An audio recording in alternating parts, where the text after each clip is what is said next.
Good evening हमारे class 11 12 के प्यारे बच्चों। आज हम लोग चलेंगे जो आपकी सिंटेक्स की टॉपिक चली। आज हम लोग इसमें देखेंगे रूल्स ऑफ कंजक्शन में समुच्चय बोधक अव्यय के नियम।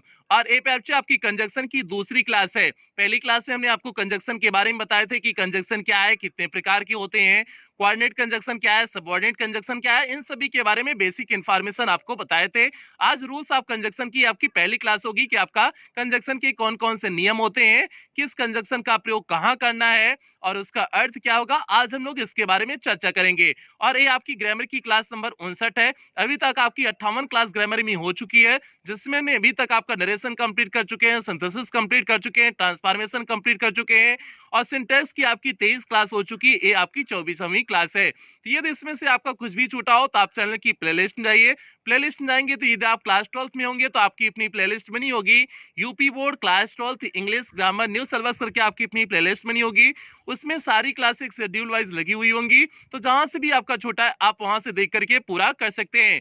इसी तरह से यदि आप क्लास 11th में होंगे तो भी ग्रामर की 11th की अलग से प्लेलिस्ट बनी है। आप 11th के ग्रामर की प्लेलिस्ट में जा करके जहां से भी आपका छोटा है आप वहां से देख करके पूरा कर सकते हैं। तो जल्दी से प्यारे बच्चों हम लोग आज की क्लास से कनेक्ट होते हैं। और आज की क्लास से कनेक्ट होने से पहले जो भी बच्चे चैनल पे पहली बार आए हैं, चैनल को सब्सक्राइब करेंगे, वीडियो को लाइक करेंगे और क्लास 11 12 के हर एक के बच्चे तक वीडियो को शेयर और करेंगे। प्यारे बच्चे ये आपकी जिम्मेदारी है। अब यहाँ पर देखिए हमने रूल नंबर फर्स्ट लिखे हुए हैं। पहले नियम पे चलते हैं, देखते हैं आपका पहला नियम क्या है। यहाँ पर रूल नंबर फर्स्ट में लिखे हुए हैं एंड और बट का प्रयोग दो स्टेटमेंट्स या दो कोऑर्डिनेट क्लास को जोड़ने के लिए होता है। तो प्यारे बच्चे एंड जो होता है और जो आपका बट होता है, दोनों का प्रयोग दो स्टेटमेंट मींस दो वाक्यों को जोड़ने के लिए होता है। एंड समान शब्दों और क्लासेस को एक दूसरे से जोड़ता है। जो एंड होता है वो समान शब्दों को एक दूसरे से जोड़ेगा, समान शब्द या फिर समान क्लास को एक दूसरे से जोड़ता है। जबकि बट उनमें कंट्रास्ट मींस विरोध दिखाता है। जाहिर सी बात है एंड जोड़ने का काम करता है दो समान शब्दों दो समान उपवाक्यों को, लेकिन जो आपका बट होता है वह उन दो समान वाक्यों उपवाक्यों शब्दों में क्या दिखाता है, विरोध दिखाता है, कंट्रास्ट दिखाता है। वैसे भी जाहिर सी बात है एंड का प्रयोग दो समान शब्दों को जोड़ने के लिए करते हैं, आप पहले से जानते हो। और बट क्या दिखाता है, विरोध दिखाता है। दोनों में अगर विरोध है तो आपका बट का प्रयोग करते हैं। अब जैसे हमने यहाँ पर वाक्य लिखे हुए एग्जाम्पल में ध्यान से देखिए, जो हमने लिखे हुए हैं your brother came here and met me, आपका भाई यहाँ पर आया एंड मेट मी और मुझसे मिला। तो प्यारे बच्चे यहाँ पर एंड ने क्या किया हुआ, जोड़ा हुआ है ना कि आपका भाई यहाँ आया और मिला। आने और जो है मिलने की क्या किया हुआ, जोड़ा हुआ है एंड ने ना। एंड ने क्या किया हुआ, आना और जो है मिलने को क्या किया हुआ है, जोड़ा हुआ है। तो एंड ने जोड़ने को दिखाया। और जबकि सेकंड वाला वाक्य देखो, सेकंड वाला वाक्य क्या है, योर ब्रदर केम हियर, आपका भाई यहाँ पर आया but he did not meet me, लेकिन वह मुझसे मिला नहीं। तो आया लेकिन मिला नहीं तो विरोध दिखाया ना भैया, आपका भाई आया और मिला नहीं तो विरोध दिखा रहा है ना। जबकि आया था तो मिलना चाहिए था, लेकिन आया और मिला नहीं तो विरोध दिखाया। तो बट क्या करता है, उन वाक्यों के बीच में, उन शब्दों के बीच में, उन उपवाक्यों के बीच में कंट्रास्ट दिखाता है, मीन्स विरोध दिखाता है। तो सिंपल सा कॉन्सेप्ट हो गया, एंड जोड़ने का काम करेगा तो समान वाक्यों को या शब्दों को, और जो है उन दो समान वाक्यों या शब्दों में विरोध दिखाने के लिए हम बट का प्रयोग करते हैं। ये प्यारे बच्चे आपका रूल नंबर फर्स्ट हो गया। उम्मीद करते हैं पहला नियम आपको अच्छे से समझ में आया होगा, कहीं कोई दिक्कत समस्या परेशानी नहीं हुई होगी। अब हम लोग चलते हैं रूल नंबर 2 की तरफ बढ़ते हैं, देखते हैं आपका रूल नंबर 2 क्या है। यहाँ पर देखिए आपका रूल नंबर 2 लिखे हुए हैं, कंजक्शन बोथ के पश्चात एंड का प्रयोग होता है न कि एज का। तो प्यारे बच्चे इसमें लिखे हुए कंजक्शन जो बोथ होता है उसके पश्चात एंड का प्रयोग करते हैं न कि एज का। मीन्स आपका बोथ एंड होता है, बोथ एज नहीं होता है। हमने आपको एक कंजक्शन बताया था बोथ एंड, आपको याद होगा। तो क्यूमुलेटिव कंजक्शन में हमने आपको बताया था बोथ एंड होता है, और बोथ एंड हमेशा अपने साथ लगेगा, बोथ एज नहीं लगता है। तो वही बात रूल नंबर 2 में लिखे हुए हैं। तो बोथ अपने साथ एंड लेगा न कि एज लेता है। जैसे हमने यहाँ पर लिखे हुए हैं both Rajni as well as her brother went there, तो बोथ के बाद हमने एज वेल एज का प्रयोग किए हुए हैं, जबकि वो पूरी तरह से गलत है। एज वेल एज का प्रयोग यहाँ पर नहीं होगा, यहाँ पर होगा एंड का प्रयोग होगा। तो आपका सही रूप इसका क्या हो जाएगा, both Rajni and her brother went there हो जाएगा। सिंपल सा हो जाएगा, both Rajni and her brother. तो बोथ एंड का प्रयोग होगा, न कि बोथ के बाद एज वेल एज का प्रयोग होगा। तो सिंपल सा कॉन्सेप्ट आपको हो गया कि बोथ के बाद एंड का प्रयोग होता है, न कि एज वेल एज का प्रयोग होता है, न तो किसी अन्य कंजक्शन का प्रयोग होता है। तो बोथ के बाद आपको क्या लगाने हैं, एंड लगाने हैं। और जैसे यहाँ पर आपको दिखाई दिए तो कि बोथ के बाद आपको क्या लगाए हुए हैं, एंड लगाए हुए हैं। आगे देखिए इसमें आपका एक नोट का पॉइंट लिखे हुए हैं। नोट के पॉइंट में देखिए क्या लिखे हुए हैं, क्योंकि बोथ का प्रयोग पॉजिटिव सेंस में होता है, जाहिर सी बात है बोथ एंड में पॉजिटिव सेंस दिखा रहा है, पॉजिटिव सेंस में होता है, इसका प्रयोग निगेटिव सेंटेंस में नहीं कर सकते हैं। और इस बात को भी ध्यान देंगे कि इसका जो है प्रयोग निगेटिव सेंटेंस में नहीं करेंगे, क्योंकि यह पॉजिटिव अर्थ दिखाने के लिए प्रयोग किया जाता है और निगेटिव सेंटेंस बनाने के लिए नाइदर नार का प्रयोग होता है। अगर ऐसी जरूरत पड़ गई कि निगेटिव सेंटेंस बनाने हैं तो आपको नाइदर नार के प्रयोग करने होंगे, वहां पर बोथ का प्रयोग नहीं होगा। जैसे हमने यहाँ पर लिखे हुए हैं, both Rajni and her brother did not go their.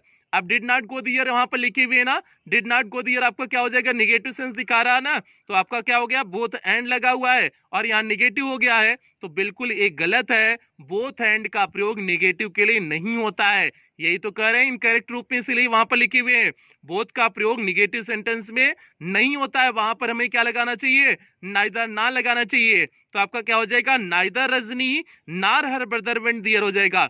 Simple हो गया, नाइदर रजनी नार हर ब्रदर वेंट दियर हो गया। तो ये आपके कॉन्सेप्ट होते हैं बोथ एंड के। बोथ एंड आपका किसके साथ लगेगा, पॉजिटिव सेंस होगा तभी बोथ एंड का प्रयोग होगा। और इसका जो निगेटिव सेंस होता है, अगर निगेटिव सेंस आ गया तो आपको लगाने क्या है, नाइदर नार के प्रयोग करने हैं। तो ये आपके सिंपल से कॉन्सेप्ट हो गया। पहली बात ये हो गई, बोथ अपने साथ एंड लेगा, ये पहली बात हो गई। और दूसरी बात ये हो गई कि बोथ के बाद जो है एंड तो लगेगा ही, इसका निगेटिव नहीं बनता है, ये हमेशा पॉजिटिव सेंस में होता है, पॉजिटिव सेंस में प्रयुक्त होता है। ये आपका जो है इसकी दूसरा पॉइंट हो गया। अब तीसरा पॉइंट इसमें, अगर इसका निगेटिव बनाने ही है बोथ एंड वाले वाक्य का, तो आप वहां पर नाइदर नार का प्रयोग करेंगे, वहां पर बोथ एंड का प्रयोग नहीं करेंगे। ये आपका नोट का पॉइंट हो गया। तो प्यारे बच्चे, उम्मीद करते हैं आपको दूसरा नियम ये अच्छी तरह से समझ में आया होगा, बोथ एंड वाला नियम। और आप अपनी किताब से मिलाते चलिए, आपको लिखने की भी जरूरत नहीं है, आप अपनी किताब से मिलाते हुए पढ़ते हुए आगे बढ़िए। अब हम लोग पढ़ते हैं तीसरे नियम की तरफ बढ़ते हैं, देखते हैं आपका तीसरा नियम है क्या। यहाँ पर देखिए हमने रूल नंबर 3 लिखे हुए हैं। तीसरा नियम देखिए क्या लिखे हुए हैं, एंड और आर का प्रयोग करते समय यह ध्यान रखना चाहिए कि एंड केवल दो वस्तुओं को जोड़ता है, जबकि आर दो वस्तुओं में केवल एक को बताता है। तो प्यारे बच्चे, सिंपल हमने लिखे हुए हैं एंड और आर का प्रयोग। एंड दो वस्तुओं को जोड़ेगा और आर क्या क्या दिखाता है, ऑप्शन दिखाता है, दो में से मींस एक की बात होती है।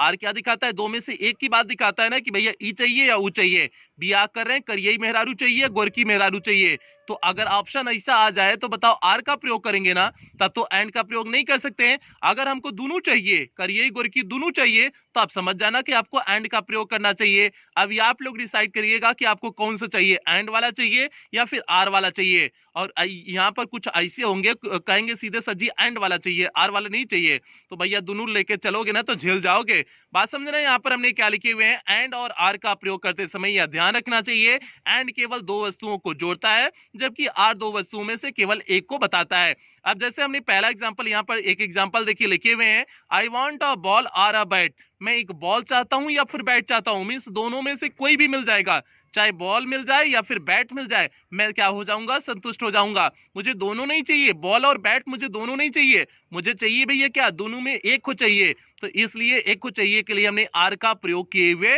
हैं। ये आपका कॉन्सेप्ट हो गया। अब आगे देखना, इसमें भी हमने नोट का पॉइंट लिखे हुए हैं। अब नोट के पॉइंट में देखिए क्या लिखे हुए हैं, याद रखिए आर का अर्थ या तथा नहीं तो भी होता है। एक तो पहले अभी हमने या बताया, या मींस या भी हमने बताया, लेकिन इसके साथ साथ इसका अर्थ नहीं तो भी होता है। दूसरे अर्थ में यह दो कोऑर्डिनेट क्लास को जोड़ता है, और जब नहीं तो इसका अर्थ होगा यह दो कोऑर्डिनेट क्लास को क्या करेगा, जोड़ेगा। जैसे मेक फास्ट, जल्दी करो, आर, आर मींस यहाँ पर नहीं तो होगा, नहीं तो यू विल बी लेट, तुम क्या हो जाओगे, देर हो जाओगे, मींस जल्दी करो नहीं तो तुम देर हो जाओगे। तो आर ने यहाँ पर क्या दिखाया, नहीं तो दिखाया ना, आर ने यहाँ क्या दिखाया, नहीं तो दिखाया। तो नहीं तो के संदर्भ में भी इसका प्रयोग करते हैं। तो आर का दो कॉन्सेप्ट हो गया, एक तो ऑप्शन दिखाएगा और एक जो है नहीं तो के भी संदर्भ में इसका प्रयोग करते हैं। अब उम्मीद करते हैं आज समझ गए होंगे कि आर का प्रयोग कब करते हैं, एंड का प्रयोग कब करते हैं। अब चौथे नियम की तरफ हम लोग बढ़ते हैं, देखते हैं आपका चौथा नियम है क्या। चौथा नियम यहाँ पर देखिए हमने क्या लिखे हुए हैं, आइदर आर नाइदर नार, नॉट ओनली बट आल्सो प्रायः जोड़े में प्रयुक्त होते हैं। ये आपका हो गया आइदर आर हो गया, नाइदर नार हो गया, नॉट ओनली बट आल्सो हो गया, ये हमेशा किसमें प्रयुक्त होते हैं, जोड़े में ही क्या होते हैं, प्रयुक्त होते हैं। अब जैसे यहाँ पर हमने लिखे हुए हैं Nehru was not only a politician, Nehru केवल एक पॉलिटिशियन नहीं थे बट आल्सो अ राइटर, एक लेखक भी थे। तो प्यारे बच्चों यहाँ पर हमने नॉट ओनली बट आल्सो का प्रयोग एक जोड़े में किए हुए हैं ना, तो यहाँ पर नॉट ओनली ये जो आपके हो गए आइदर आर हो गया, नाइदर नार हो गया, नॉट ओनली बट आल्सो हो गया, ये हमेशा जोड़े में ही प्रयुक्त होते हैं, इन्हें अकेले प्रयुक्त नहीं कर सकते हैं। तो आपका क्या हो गया, Nehru was not only politician, वह केवल एक पॉलिटिशियन ही नहीं थे बट आल्सो अ राइटर, एक लेखक भी थे। ये हो गया नेहरू के बारे में। जैसे either you or your brother, या तो आप या फिर आपका भाई मस्ट गो देयर, वहां पर जाने चाहिए, अवश्य वहां पर जाने चाहिए, या तो आपको वहां पर जाने चाहिए या तो आपके भाई को वहां पर जाने चाहिए। तो आइदर आर का प्रयोग या तो मीन्स आपका विकल्प दिखाने के लिए हमने आइदर आर का प्रयोग कर दिए। आपको याद होगा कल हमने बताया था आइदर आर का प्रयोग कब करते हैं, नाइदर नार का प्रयोग करते हैं, तो कल वाले कंजक्शन में हमने आपको बताए हुए थे। तो प्यार बच्चों ये आपका रूल नंबर 4 हो गया कि आइदर आर, नाइदर नार, नॉट ओनली बट आल्सो, ये हमेशा जोड़े में ही क्या होंगे, प्रयुक्त होंगे। ये आपका रूल नंबर 4 था। अब पांचवें नियम की तरफ हम लोग बढ़ते हैं, देखते हैं आपका पांचवा नियम क्या है। पांचवें नियम में देखिए यहाँ पर प्यार बच्चों लिखे हुए हैं दाऊ के साथ एट आता है बट का प्रयोग नहीं होता है। तो हमने क्या लिखे हुए हैं, दाऊ हमेशा अपने साथ क्या लेगा, दाऊ हमेशा अपने साथ एट का प्रयोग लेता है, न कि बट का प्रयोग लेता है। बट का प्रयोग नहीं लेता है, या किसका प्रयोग लेता है, एट का प्रयोग लेता है। जैसे हमने लिखा इनकरेक्ट रूप में देखना, लिखे क्या हुए हैं, though he was a poor, यद्यपि वह गरीब था, बट ही वाज ऑनेस्ट, लेकिन वह क्या है, ईमानदार है। तो दाऊ के साथ हमने यहाँ पर देखिए इनकरेक्ट में बट का प्रयोग किए हुए हैं, और यही तो रूल बताया आपको अभी ऊपर, यही तो नियम बता रहे हैं, दाऊ हमेशा अपने साथ एट का प्रयोग लेता है और जो है बट का प्रयोग नहीं लेगा, तो इसलिए बट यहाँ पर नहीं होगा, यहाँ पर होगा क्या, आपका एट होगा। तो क्या हो जाएगा, though he was a poor, yet he was honest हो जाएगा। ये सिंपल हो गया, though he was a poor, yet he was honest हो जाएगा। तो आपने कहा कि दाऊ के साथ एट आता है बट का प्रयोग नहीं होता है, इस कॉन्सेप्ट को एकदम दिमाग में बैठा लो कि दाऊ के साथ एट आएगा बट का प्रयोग नहीं होगा। और इसके साथ साथ अगर इसे भी नहीं लगाने हैं, अगर एट भी नहीं लगाने, तो आपको क्या करने होंगे, यहाँ पुअर के बाद कामा लगा करके भी काम हो जाएगा। अब उसे भी दिखा देते हैं नोट के पॉइंट में, उसे भी दिखा देते हैं कि वैसे किस प्रकार से करेंगे। यहाँ पर देखिए नोट के पॉइंट लिखे हुए हैं, दाऊ के पश्चात एट को हटाया जा सकता है, और कैसे हटाया जाएगा, कामा लगा करके। जैसे यहाँ पर लिखे हुए हैं though he was a poor, comma he was honest, तो सिंपल से हमने कर दिए हुए हैं, दाऊ के साथ हमने कामा लगा करके एट को रिमूव भी कर सकते हैं, ऐसा कुछ नहीं रिमूव नहीं कर सकते हैं। तो दाऊ के बाद बस इतना कॉन्सेप्ट है, दाऊ के साथ एट का प्रयोग नहीं करते हैं। तो सिंपल सा आपका कॉन्सेप्ट हो गया, दाऊ के पश्चात एट को हटाया जा सकता है, कैसे हटाएंगे, कामा लगा करके एट को भी हटा सकते हैं। तो इस तरह से दाऊ के साथ कॉन्सेप्ट होता है, बस इतना ध्यान रखना है, दाऊ के साथ किसका प्रयोग नहीं करने हैं, बट का प्रयोग नहीं करने हैं। इस बात को दिमाग में एकदम ध्यान देना है, बस इस चीज को ध्यान रखना। अब हम लोग चलते हैं रूल नंबर 6 में, चलते हैं छठे नियम की तरफ बढ़ते हैं। आज आपको 10 नियम बताएंगे, 10 नियम आपको बताएंगे, और कल की क्लास में आपको 10 नियम बताएंगे, जिससे आपका जो है ये चैप्टर नहीं है, सिंटैक्स की टॉपिक ही कल आपकी कंप्लीट हो जाएगी। कल आपका सिंटैक्स टॉपिक ही कंप्लीट हो जाएगा, कंजक्शन तो कंप्लीट ही होगा, इसके साथ साथ सिंटैक्स टॉपिक भी आपकी कंप्लीट हो जाएगी।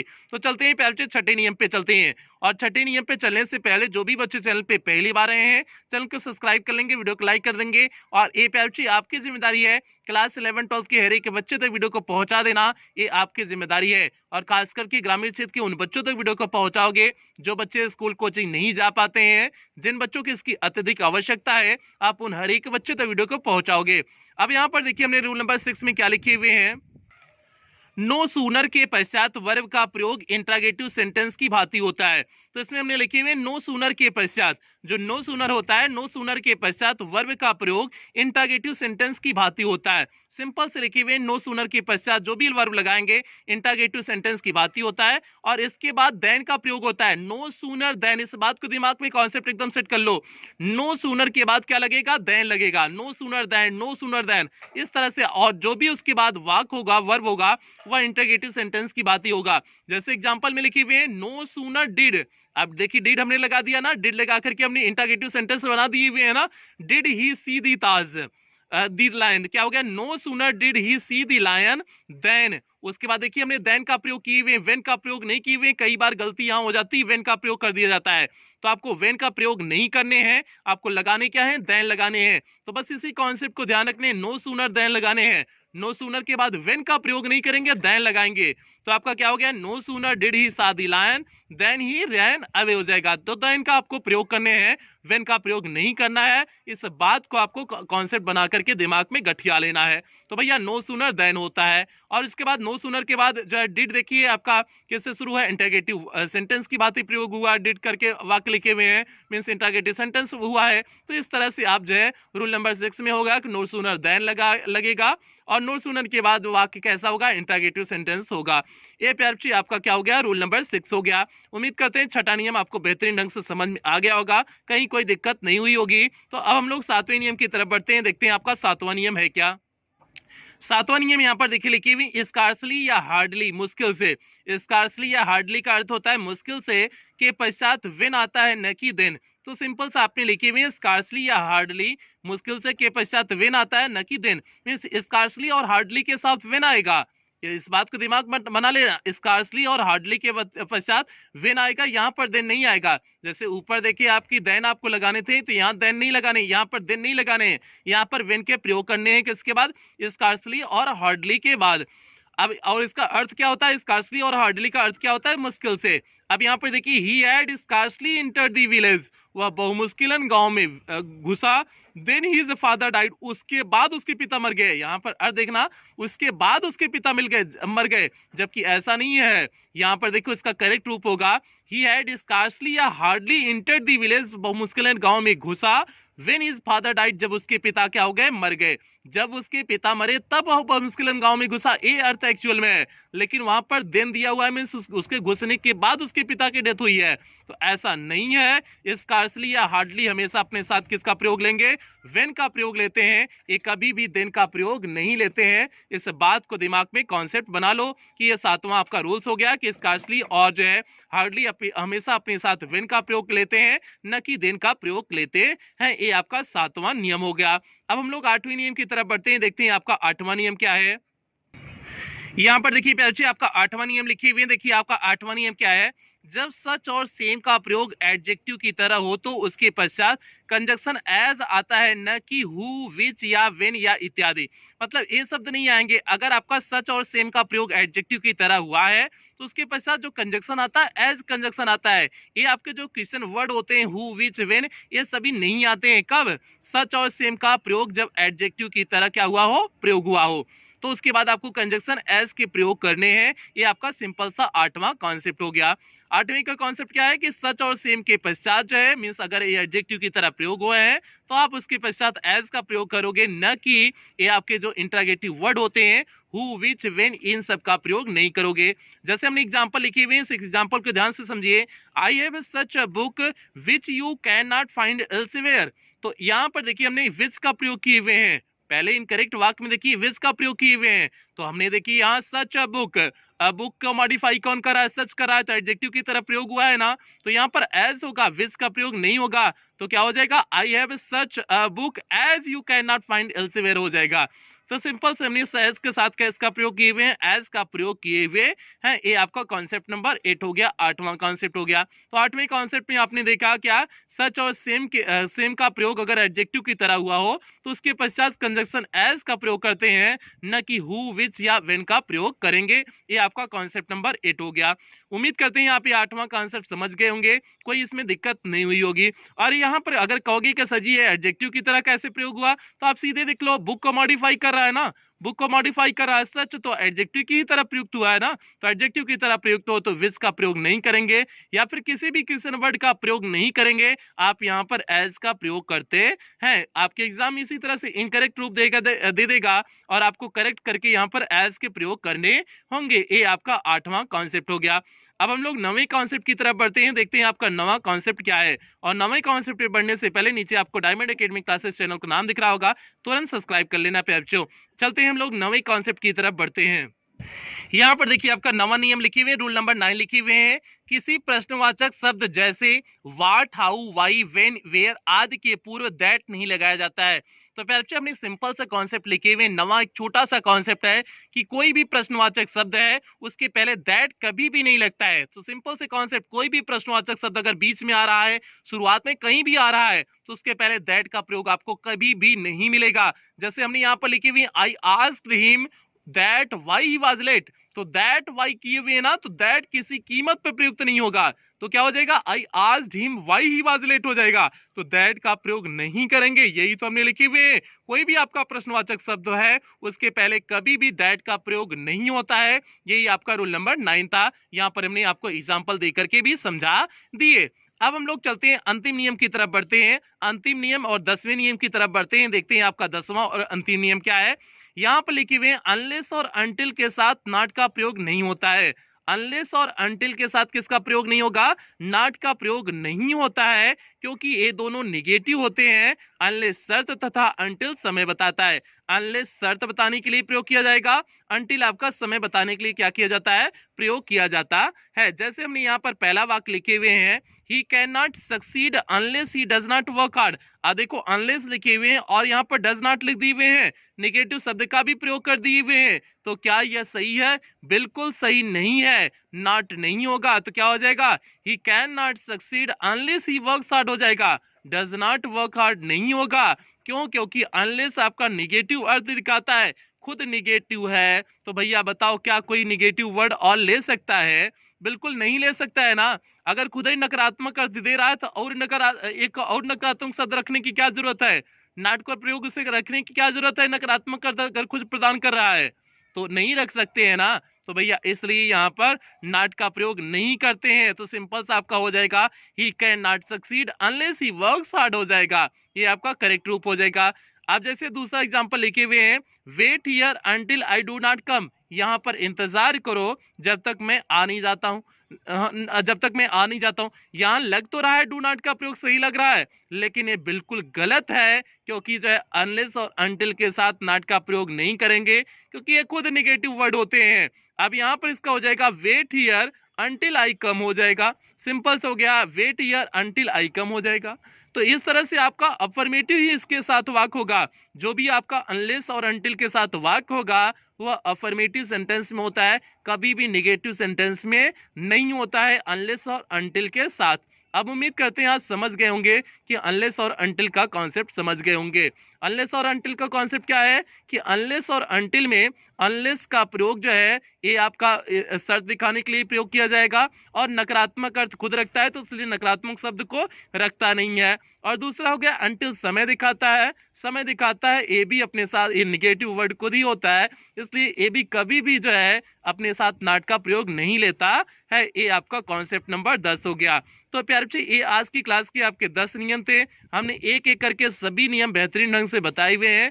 उम्मीद करते हैं सभी 10 नियम आपको समझ में आए होंगे, कहीं कोई दिक्कत नहीं हुई होगी। तो आज की क्लास यहीं कंप्लीट करेंगे, और क्लास कंप्लीट करने से पहले जो भी बच्चे चैनल पे पहली बार आए होंगे चैनल को सब्सक्राइब कर लेंगे, वीडियो को लाइक कर देंगे, और क्लास 11-12 के हर एक बच्चे तक वीडियो को पहुंचाएंगे जरूर प्यारे बच्चे, ये आपकी जिम्मेदारी है। इस बात को सभी एकदम ध्यान देना कि हर एक बच्चे तक पहुंचाना है, चाहे और खास करके ग्रामीण क्षेत्र के बच्चों तक वीडियो को पहुंचाना है, जो बच्चे कोचिंग स्कूल नहीं जा पाते हैं, जिन बच्चों की इसकी अत्यधिक आवश्यकता है।